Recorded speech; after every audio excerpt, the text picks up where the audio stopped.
Welcome back dito sa channel natin. Muli tayong nababalik dito sa One Ayala Grand Terminal. Ongoing pa rin ang mga projects na ginagawa dito. Puntahan muna natin ang ginagawang rehabilitation sa Ayala Footbridge.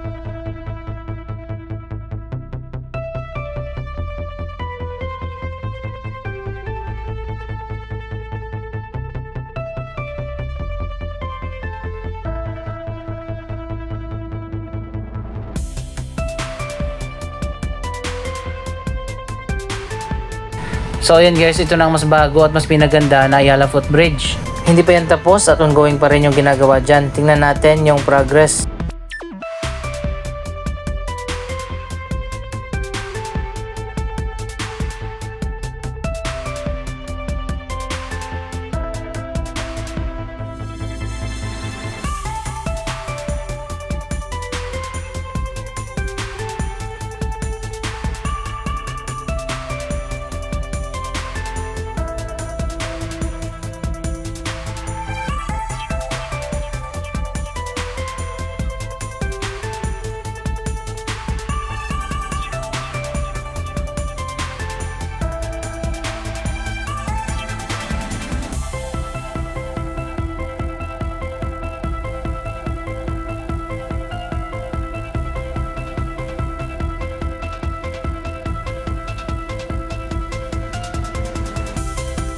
Yung dalawang magkabilang hagdanan, papalitan pa yan ng bagong canopy at magkakaroon pa ng rehabilitation.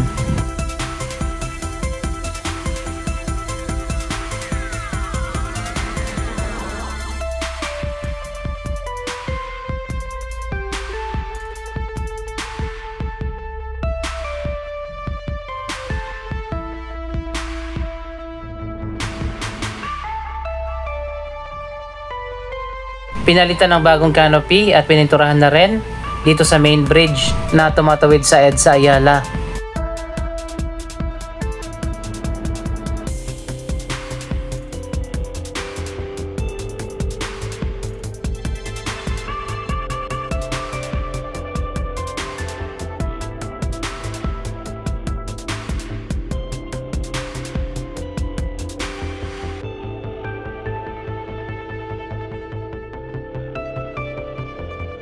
Bago na rin yung mga plant box na lalagyan ng mga halaman kapag natapos na ang proyektong ginagawa dito.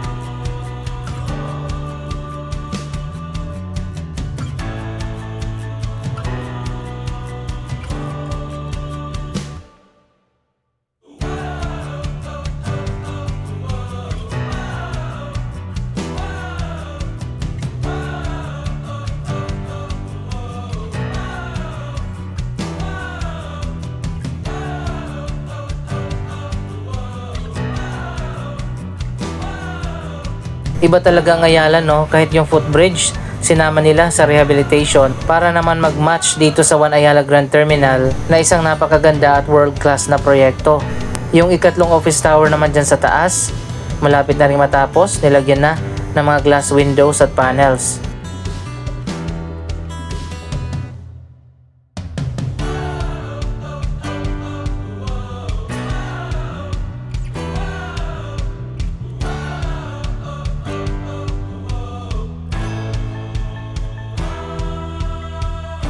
Siguro by next month tapos na ang rehabilitation na ginagawa dito.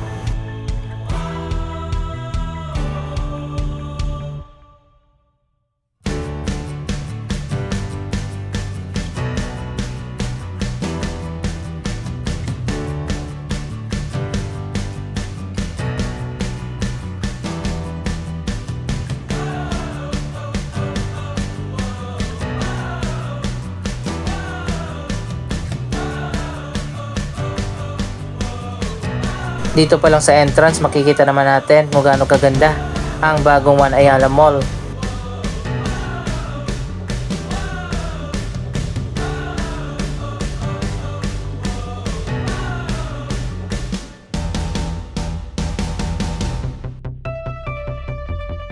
Dito tayo sa atrium ng mall, may naglalaro dito ng pickleball. Maliwanag at maliwalas kasi dito sa loob dahil sa glass ceiling. Ang pickleball ang isa sa mga fastest growing na sport sa buong mundo.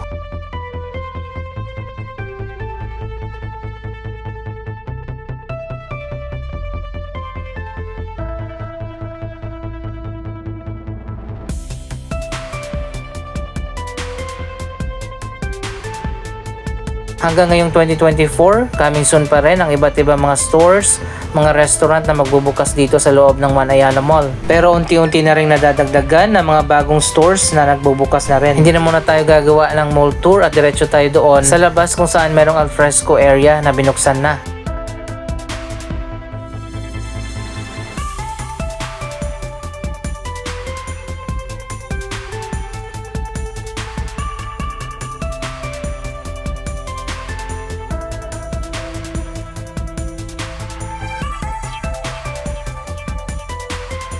Para sa mga hindi nakapanood ng last update natin, ito yung isa sa mga alfresco area. Napakaganda dito.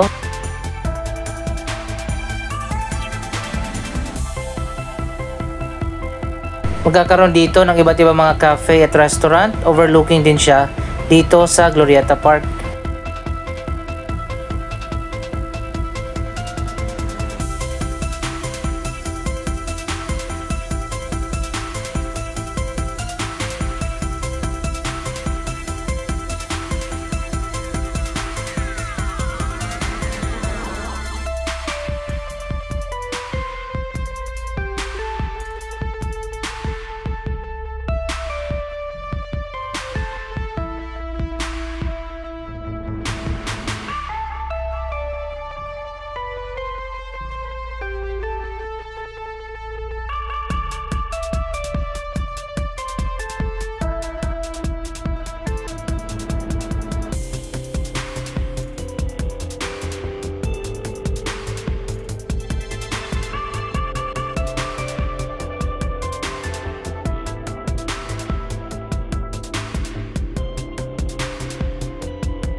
Ito pala yung bagong LED screen sa gilid ng SM Makati.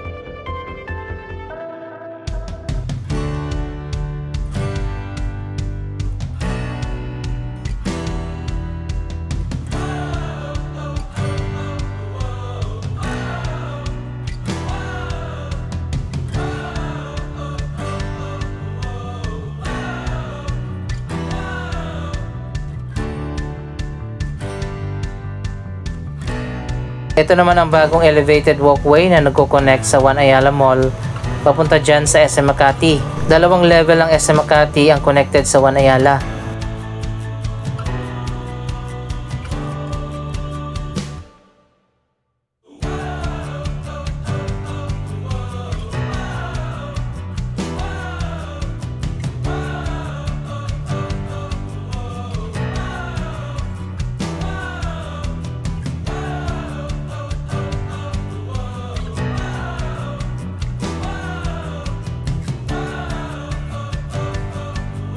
Dito na tayo sa ground floor pero didiretso muna tayo doon sa lower ground floor kung nasaan ang PUV terminal.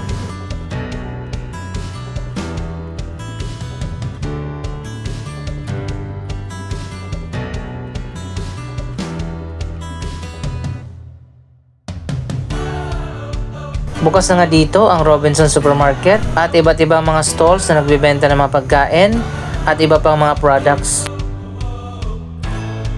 Bukas na rin ang BPI branch dito sa lower ground floor. May dalawang restaurant dito, ang Kenny Rogers at Classic Savory. At ang pinaka-latest, ang Mercury Drug, bukas na.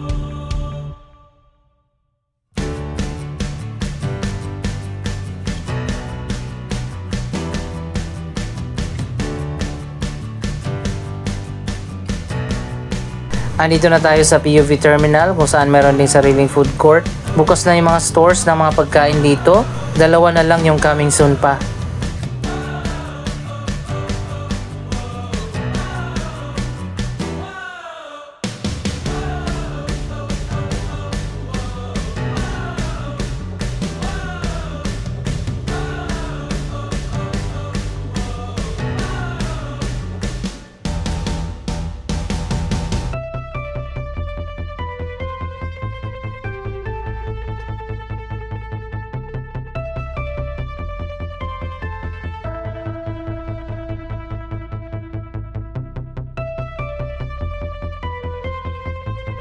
Ito na ang pinakamagandang PUV terminal na sakayan ng UV Express at jeepney from Makati papunta sa iba't ibang mga destination. Air-conditioned na, meron pang sitting areas at organized ang pagsakay ng mga pasahero.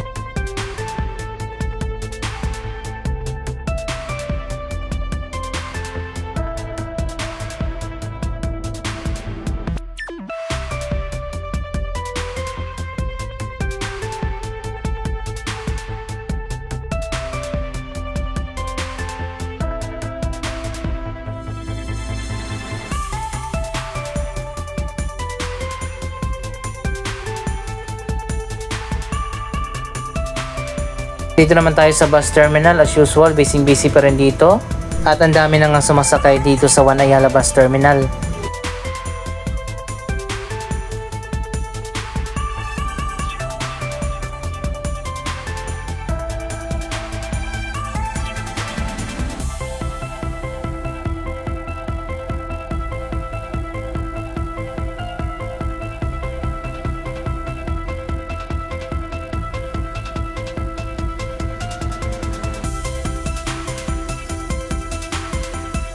Dito na ang bagong sakayan ng mga bus na papuntang South at ang sakayan ng EDSA Carousel Bus na papunta sa PTEX.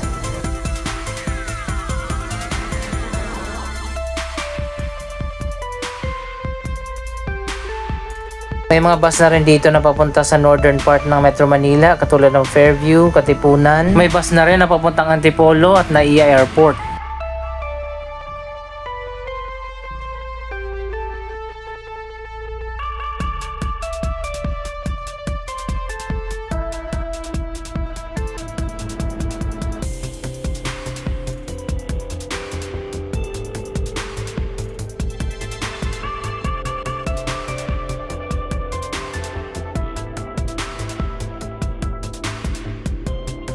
Dito naman sa likod, maluwag na dito dahil malapit na magbukas ang bagong Seda Hotel.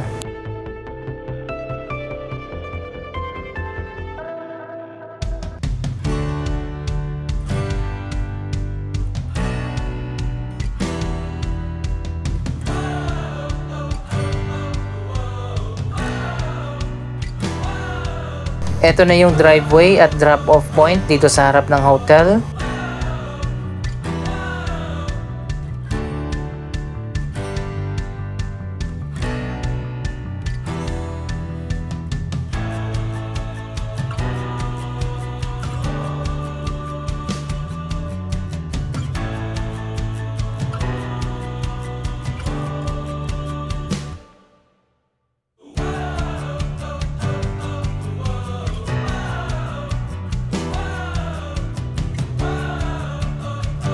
Mula dito sa Greenbelt Park, kitang-kita naman natin ang progress ng bagong Seda Hotel.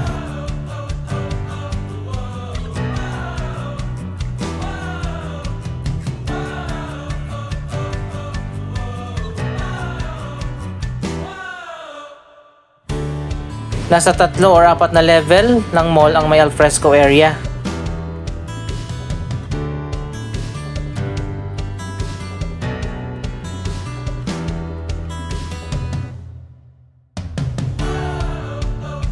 Unti-unti na nga nakikilala ang bagong hotel brand ng Ayala, ang Seda Hotel. Dumadami na rin ang mga branches nito at marami pa ang magbubukas soon sa iba't ibang mga lugar.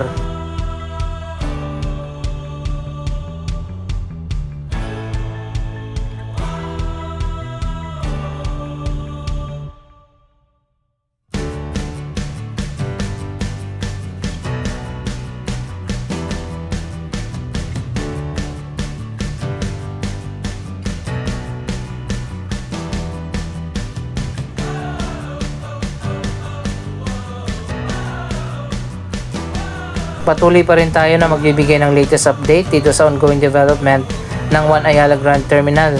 Anong masasabi nyo sa proyektong ito? Mag-comment lamang dyan sa baba ng inyong mga reaksyon.